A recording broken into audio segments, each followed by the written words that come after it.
왜 TV에 나오는 정치인들 중에 우리 또래는 없을까요? 다 늙은이들밖에 없어. 청년 비례대표라고 나왔는데 어이없이 40대야 39살이 청년이야?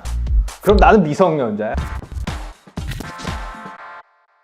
코앞으로 다가온 6월 지방선거에서 우리가 뽑는 광역의원과 기초의원은 신인 정치인의 등용문이기도 합니다. 지방자치제도가 강화되면서 그 중요도도 커졌는데요. 서울시 예산은 30조, 강남구 예산은 9천억쯤 합니다. 강남구 의원만 해도 중견기업 이상을 감시하는 자리라고 할 수 있죠. 하지만 신인 정치인의 등용문이라고 해서 청년이 쉽사리 들어갈 수 없습니다. 왜? 선거 비용 제한액이 저의 경우에 제가 서울시의원 도전하는데 5,200만 원이거든요. 제 돈을 기본적으로 5천만 원 이상은 들고 시작해야 됩니다. 당선될지 안 될지도 모르고 당선된다고 하더라도 4년의 단기 계약직인데 이런 직업을 선택하느니 대기업 가고 싶다 이런 생각을 더 하게 되는 게 사실인 거죠.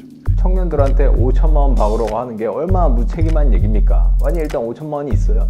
있으면 월세가 아니라 대출 받아서 어디 전세라도 살겠지 인간아! 라고 하는 저는 서소문 아파트에 삽니다. 45년 된 아파트죠. 심지어 지방선거는 선거 기간 중에 지지자들로부터 후원금을 받을 수 있는 후원회를 꾸릴 수도 없습니다. 반면 현역 국회의원은 개인 후원금을 매년 1억 5천만 원까지 받을 수 있습니다. 총선이나 대선처럼 전국 단위 선거가 있는 해에는 3억 원까지 모금이 가능합니다. 대통령 선거인데 쥐들이 대체 왜 받는 거야 이거는. 그래서 청년 정치인이 보기 힘든 겁니다. 왜냐? 주머니가 개털이니까. 국회의원들 명함을 보면 뭐라고 써 있습니까? 호객님들 아니 국민님 후원금 좀 주세요. 법을 만들 수 있는 위치에서 시 후원에는 살뜰히 챙기면서 구청장, 광역의원, 시군구의원 같은 기초의원들 후원의 문제는 나 몰라라 하는 게 지금 대한민국의 현실입니다. 그런데도 청년이 투표도 안 하고 정치에 관심 없다고 까는 당신, 우리 사회가 청년 정치 참여 길을 사실상 틀어 막아놨잖아. 그래서 이들 기초의원들에게 국회의원과 다른 한 가지 예외를 뒀는데요. 바로 겸직 금지 조항이 없다는 겁니다. 그러니까 후원에는 못 만드는데 네 개인 사업을 하거나 직장을 다니는 건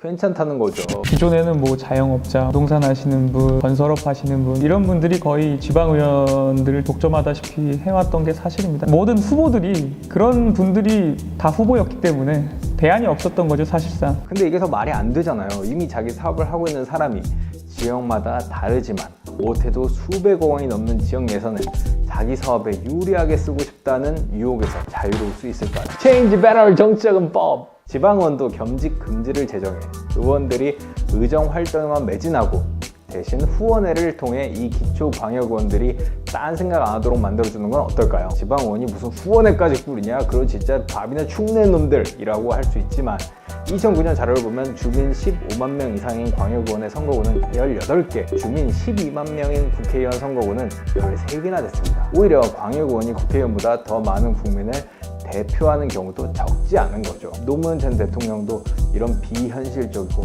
기울어진 운동장, 정치자금법을 개탄을 했습니다. 당시 심장이 있다면 눈물을 흘리지 않을 수 없을 거예요. 현행 정치자금 제도로는 누구도 합법적으로 정치를 하기 어렵게 돼 있어. 뜻있는 젊은이들이 친구나 친지들로부터 도움을 받아서 떳떳하게 정치에 입문하고 출발할 수 있는 길도 열어줘야 합니다. 따라서 현역 의원이나 지구당 위원장이 아닌 사람도 상식에 벗어나지 않는 수준에서 후원금을 모을 수 있고 또 그 일부를 최소한의 생계자금으로 사용하는 것까지도 허용해야 합니다. 현행 정치자금법은 분명 기존 불법 정치자금의 어둠을 해소한 면이 있습니다. 이걸 부정하는 건 아니에요. 하지만 지나친 규제로 인해 있는 사람들의 정치로 변질되고 있는 것도 사실입니다. 노무현 전 대통령의 말처럼 누구나 후원회를 꾸리고 그 돈으로 생활도 가능하도록 후원회 규모를 광역의원은 국회의원의 반 정도인 7,500만 원 정도, 기초의원은 거기에서 약 70% 수준인 5천만 원 선에서 시작해보는 건 어떨까요? 그것도 힘들다면 그냥 때려쳐. 이거 꺼. 끄기 전에 공개해. 빨리 끄기 전에 공개해. 정치라는 것은 고결하게 굽는 것이구나.